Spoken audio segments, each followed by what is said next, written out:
மாதமும் முதல் தேதியிலிருந்து விதிமுறைகளில் பல்வேறு மாற்றங்கள் செய்யப்படுகின்றன.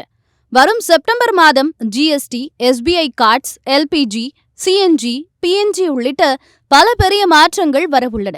இது பொதுமக்களின் தனிநபர் பொருளாதாரத்தில் நேரடி தாக்கத்தை ஏற்படுத்தலாம். செப்டம்பர் 1 முதல் ஏற்படவுள்ள முக்கிய மாற்றங்கள் பற்றி இந்த தொகுப்பில் பார்க்கலாம். ஒவ்வொரு மாதம் துவங்கும் போதும் எண்ணெய் நிறுவனங்கள் எல்பிஜி சிலிண்டரின் விலைகளில் மாற்றங்களை செய்கின்றன. அந்த வகையில் செப்டம்பர் 1, 2025 அன்று எல்பிஜி சிலிண்டர்களின் விலையில் மாற்றம் இருக்கும் என எதிர்பார்க்கப்படுகிறது. குறிப்பாக வீட்டு உபயோக எல்பிஜி சிலிண்டர்களின் விலை குறையுமா என எதிர்பார்க்கப்படுகிறது. எஸ்பிஐ கார்டுகளில் செப்டம்பர் 1 முதல் குறிப்பிட்ட அட்டைதாரர்களுக்கு சில வகையான பரிவர்த்தனைகளில் வெகுமதி புள்ளிகள் கிடைக்காது. 1ஆம் தேதி முதல் இந்தியா போஸ்ட் ரெஜிஸ்டர்டு போஸ்ட் சேவை ஸ்பீட் போஸ்ட் சேவையுடன் இணைக்கப்படும் என அறிவிக்கப்பட்டுள்ளது.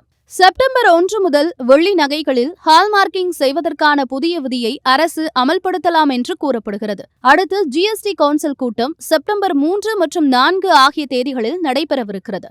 இதன் பிறகு வரி அடுக்குகளில் பல மாற்றங்கள் ஏற்படலாம். இதனால் பல பொருட்கள் மற்றும் சேவைகளின் விலைகள் குறையும் என எதிர்பார்க்கப்படுகிறது.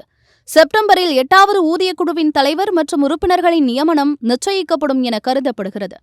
அடுத்ததாக ஒருங்கிணைந்த ஓய்வூதிய திட்டத்தின் அதாவது யுபிஎஸ் கீழுள்ள மத்திய அரசு ஊழியர்கள் இப்போது தேசிய ஓய்வூதிய முறைக்கு அதாவது என்பிஎஸ்க்கு மாறலாம் என்று நிதி அமைச்சகத்தின் அலுவலக குறிப்பாணை குறிப்பிடுகிறது.